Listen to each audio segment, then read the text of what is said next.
Dan saya mampu berani untuk kembali dan mempertanggungjawabkan apa yang saya omongkan, dan kita duduk bersama. Saya ditangkap, dimasukin penjara, no problem. Asal jangan memberlakukan hukum yang tidak adil di Indonesia. KC minggu depan ini akan sudah dituntut 10 tahun penjara. Munarman hanya dituntut 7 tahun penjara. Padahal kelakuan orang itu harus didor.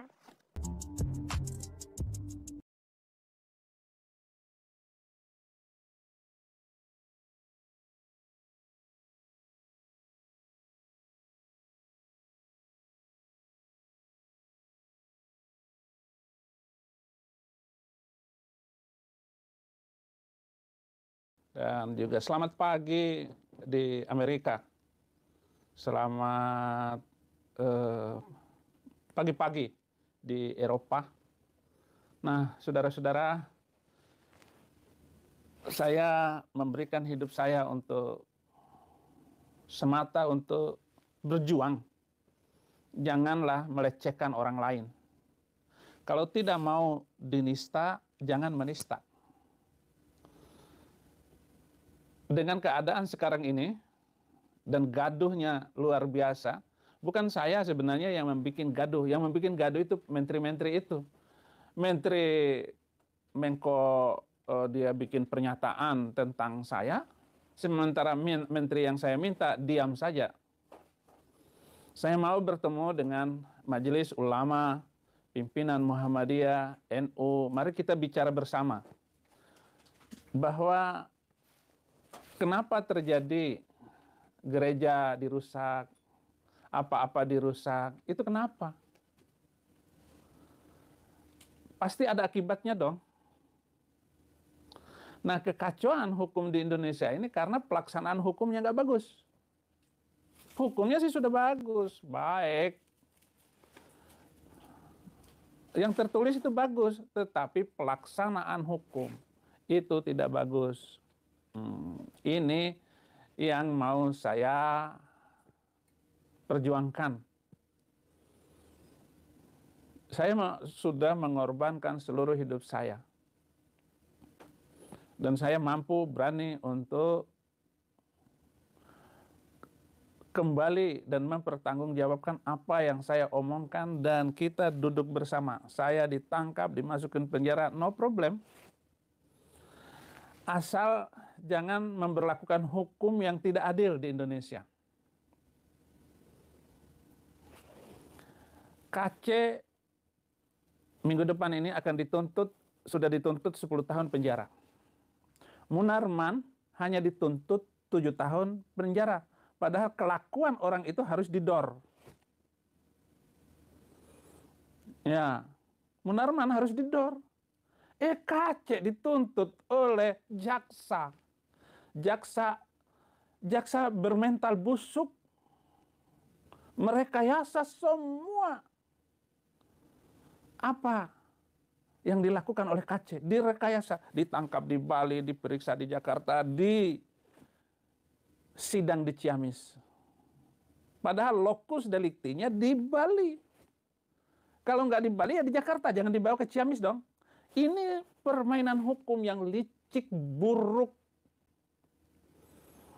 Semua itu karena perintah seseorang. Yahya Waloni jelas-jelas sekali menghina kekristenan. Selama dia masuk Islam itu, dia hanya mengumbar omongan-omongan kasar, bahkan menghina tokoh-tokoh. Presiden Jokowi dihina, Bu Megawati dihina.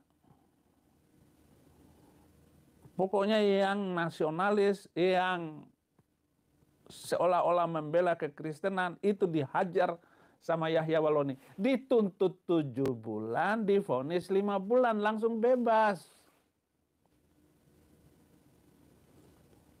Bapak-bapak, saudara-saudara tahu nggak itu? Baca nggak itu? Hukum yang berlaku selama ini. Permainan hukum. Mulai dari penyidik sampai jaksa, jaksa hakim, hakim dan pengacaranya itu semua main-main semua. Sekarang yang melaporkan saya, yang dibuat terkenalnya itu adalah orang Kristen. Rike Rotinsulu, pengacaranya Husain Arab. Ini permainan juga Husain itu. Husain ini turunan Nabi yang jahat. Di dalam hukum, di dalam mimbar Islam, ya itu Rizik, Bahar Sengit. Itu turunan Nabi yang jahat itu. Nah, turunan Nabi yang jahat di dalam hukum, Husain itu pengacaranya. Pengacaranya Rike Rotinsulu. Nah, coba ini dirunut. Coba Pak Menko Polhukam.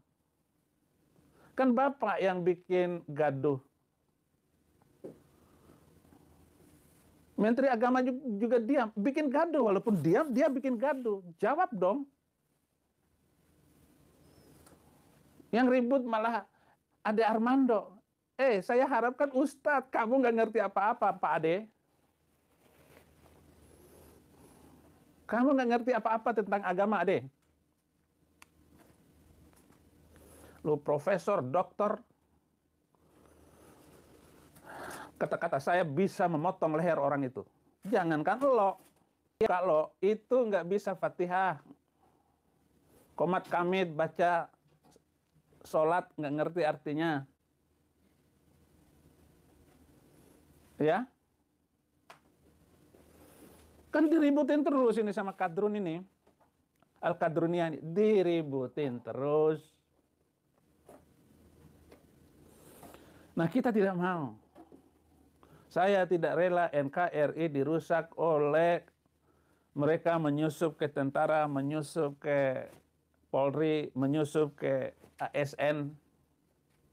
Semua sudah disusupin oleh kaum jidat hitam itu. Si celana cingkrang. Apa buktinya? Di kepolisian sudah disusupi oleh si jidat hitam itu. Jenderal NB itu menyiksa MKC dan dia bilang dia melakukan itu karena membela agamanya. Padahal dia adalah polisi, jenderal pula, kelakuan kopral. Nggak boleh begitu, Pak Jenderal.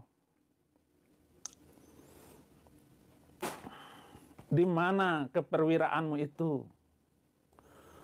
Orang pincang kamu siksa. Maman Suryadi pegang dari belakang, lalu diinjak-injak itu, dipukul. Kemudian dilumurin dengan kotoran manusia.